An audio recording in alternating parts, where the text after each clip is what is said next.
দেখেন গাইস, এই যে আমি এখন ষোলো ডে আনলাম, ষোলো ডে আনলে বলে আমার গাড়িটা ফাটাই দেওয়ার পরে দেখেন গাইস কি কাজটা কি হয়।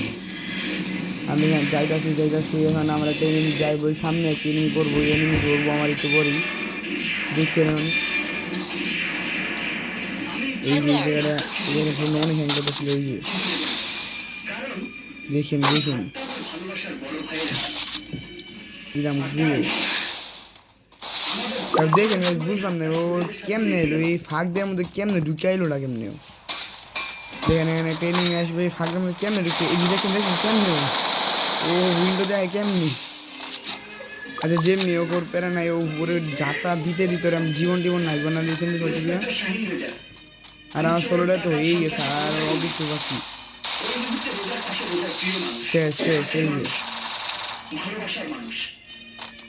যে নিচের পরিবেশটা দেখাচ্ছে, দাঁড়া দাঁড়া দাঁড়া, নিচের পরিবেশটা দেখাই। যতগুলা এখন কিনে না সবগুলা নিচে দেখা হচ্ছে। এই জায়গাটা কেমনি কেমনি যাই নক করে দিলাম, তারপরে এটা ফাইনাল দিতে পারলাম না। আমি কিল লেগে গেলো, এটা চুরি। তারপরে আরেকটা দিয়ে একটা হেডশট দিলাম, তারপরে কোনো কিছুই কোনো কাম লেগে গেলো না। কিন্তু কেমনে উই কিলটা আমার বললো বুঝি যে কি হলো। আর আমার টিমমেট লেবার আবার এনে নামছে, ওরে ওরে এবার অত্যাচার দেন।